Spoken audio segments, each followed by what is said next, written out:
7월 1일 아침 저희들에게 주시는 하나님 말씀 시편 119편 17절로 48절까지 말씀입니다. 주의 종을 후대하여 살게 하소서. 그리하시면 주의 말씀을 지키리이다.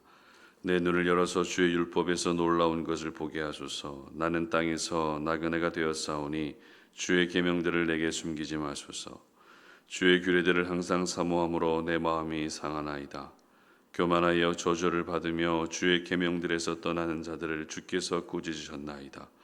내가 주의 교훈들을 지켰사오니 비방과 멸시를 내게서 떠나게 하소서. 고관들도 앉아서 나를 비방하였사오나 주의 종은 주의 율례들을 작은 소리로 읊조렸나이다. 주의 증거들은 나의 즐거우며 나의 충고자니이다. 내 영혼이 진토에서 붙었사오니 주의 말씀대로 나를 살아나게 하소서. 내가 나의 행위를 아뢰매 주께서 내게 응답하셨사오니 주의 율례들을 내게 가르치소서. 나에게 주의 법도들의 길을 깨닫게 하여 주소서. 그리하시면 내가 주의 기이한 일들을 작은 소리로 읊조리리이다. 나의 영혼이 눌림으로 말미암아 녹사오니 주의 말씀대로 나를 세우소서. 거짓 행위를 내게서 떠나게 하시고 주의 법을 내게 은혜로이 베푸소서. 내가 성실한 길을 택하고 주의 규례들을 내 앞에 두었나이다. 내가 주의 증거들에 매달려 싸우니 여호와여 내가 수치를 당하지 말게 하소서. 주께서 내 마음을 넓히시면 내가 주의 계명들의 길로 달려가리이다. 여호와여 주의 율례들의 도를 내게 가르치소서. 내가 끝까지 지키리이다. 나로 하여금 깨닫게 하여 주소서. 내가 주의 법을 준행하며 전심으로 지키리이다. 나로 하여금 주의 계명들의 길로 행하게 하소서. 내가 이를 즐거워함이니이다. 내 마음을 주의 증거들에 향하게 하시고 탐욕으로 향하지 말게 하소서. 내 눈을 돌이켜 헛하는 것을 보지 말게 하시고 주의 길에서 나를 살아나게 하소서. 주를 경외하게 하는 주의 말씀을 주의 종에게 세우소서. 내가 두려워하는 비방을 내게서 떠나게 하소서. 주의 규례들은 선하심이니이다. 내가 주의 법도들을 사모하였사오니 주의 의로 나를 살아나게 하소서. 여호와여 주의 말씀대로 주의 인자하심과 주의 구원을 내게 임하게 하소서. 그리하시면 내가 나를 비방하는 자들에게 대답할 말이 있사오리니 내가 주의 말씀을 의지함이니이다.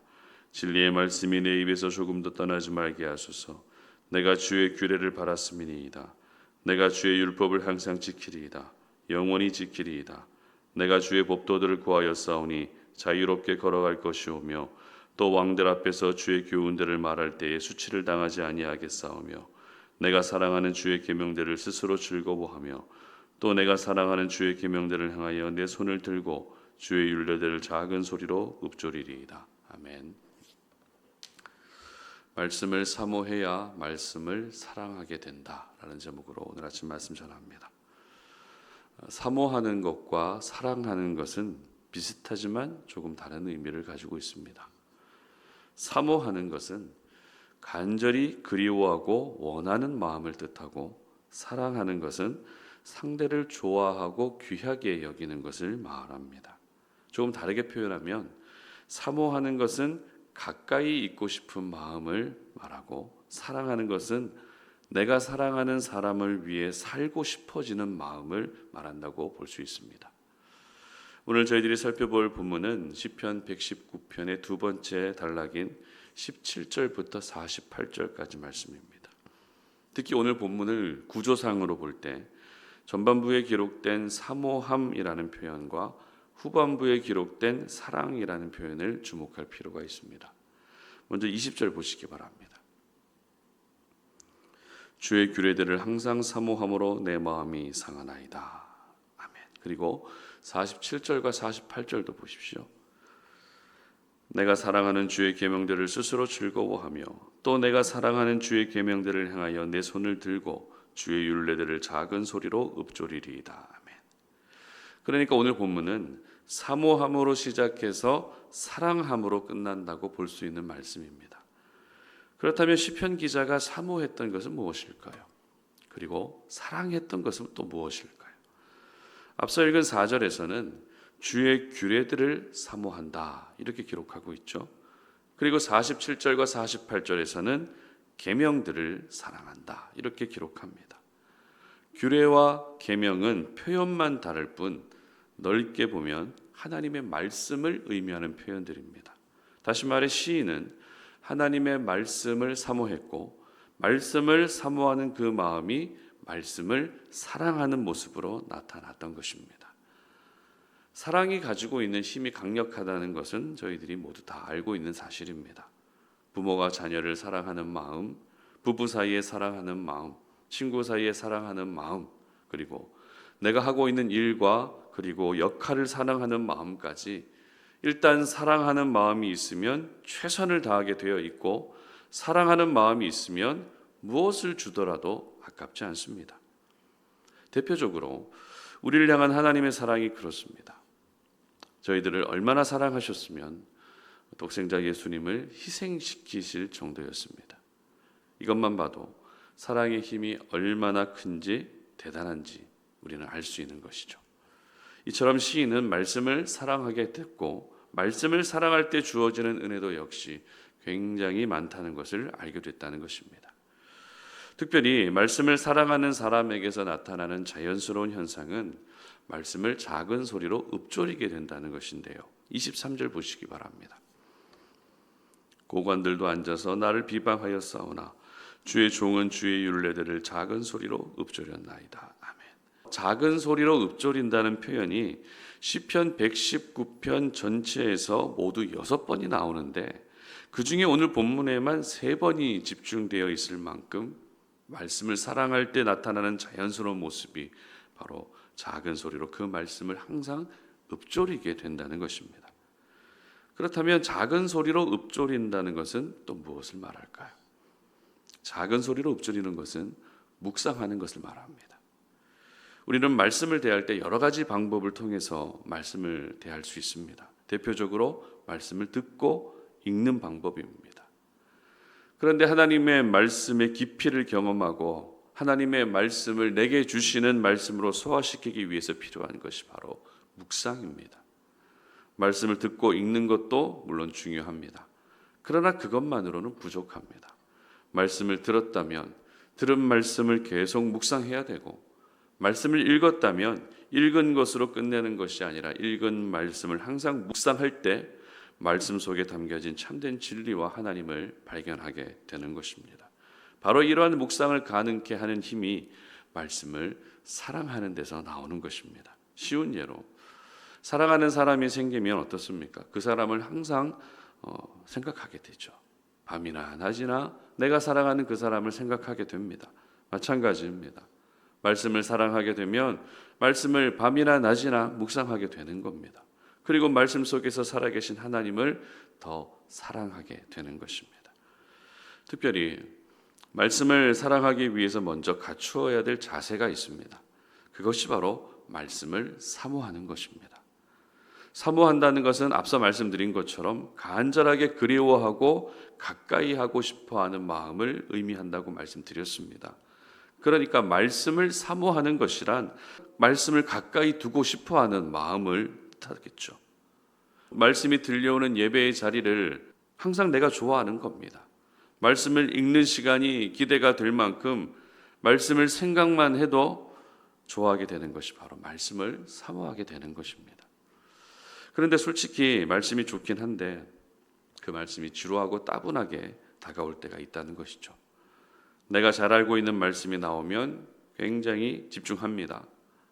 그리고 내게 위로가 되는 말씀이 나오면 그렇게 좋아합니다. 그러나 지루한 역사 이야기가 반복되고 위로보다는 가슴을 찌르는 말씀이 계속 들려오게 되면 말씀을 사모하는 마음이 점점 식어질 수밖에 없죠. 그래서 우리가 꼭 기도해야 될 제목이 있습니다. 18절 말씀 함께 읽어봅니다. 내 눈을 열어서 주의 율법에서 놀라운 것을 보게 하소서. 아멘. 그렇습니다. 말씀을 대하는 나의 눈을 열어주시기를 기도해야 되는 것입니다. 하나님의 말씀 속에 담겨진 보물을 발견할 수 있게 해주시기를 기도할 수 있어야 되는 것입니다. 이렇게 말씀의 눈이 열리기 시작하면 말씀 속에 녹아져 있는 우리를 향한 하나님의 마음을 알게 되고 하나님의 계획을 깨닫게 되는 것입니다.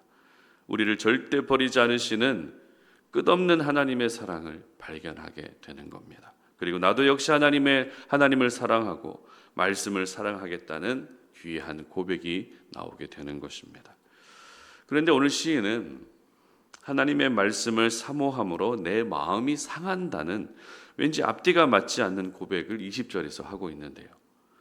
그런데 우리말 성경의 표현이 그럴 뿐 말씀을 사모함으로 내 마음이 상한다는 것은 말씀을 사모하는 마음이 얼마나 뜨겁고 간절했는지 그 간절함 때문에 지칠 정도였다는 것을 뜻합니다. 여러분, 말씀을 사모할 때 바로 이런 자세로 사모하셔야 됩니다. 어중간하게 사모하는 것이 아니라 내 영혼이 지치고 내 마음이 상할 정도로 뜨겁게 사모할 때 그 사모함이 사랑함으로 이어지게 되는 것입니다. 그리고 우리가 말씀을 더욱 사모하는 마음을 가지기 위해 반드시 해야 될 것이 있는데요. 17절 함께 읽어봅니다. 주의 종을 후대하여 살게 하소서. 그리하시면 주의 말씀을 지키리이다. 아멘. 그렇습니다. 말씀을 지키는 것입니다. 말씀을 지키지도 않는데 내가 말씀을 사모한다는 것은 말이 되지 않습니다. 결국 말씀을 지키는 사람이 말씀을 더 사모하게 되는 것입니다. 사람의 모든 행동은 마음에서부터 나온다고 하죠. 그렇다면 우리의 마음이 어떤 상태여야 되는지 오늘 말씀을 통해서 답은 나왔습니다.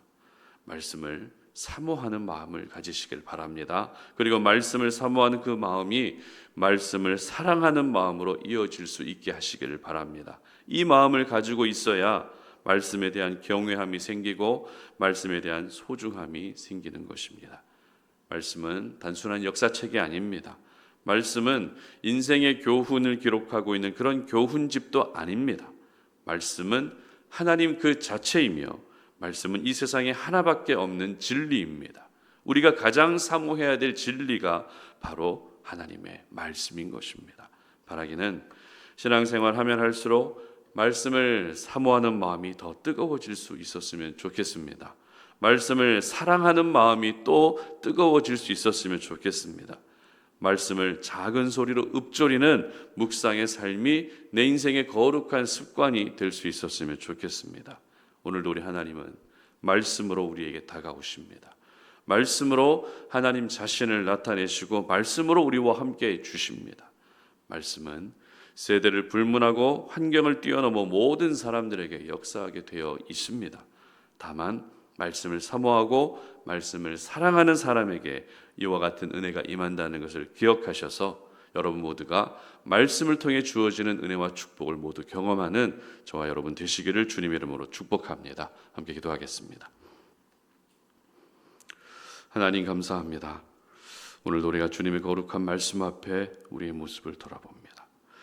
나는 과연 하나님의 말씀을 얼마나 사모하고 있었는지, 그 말씀을 얼마나 사랑하고 있었는지 내 모습을 돌아봅니다.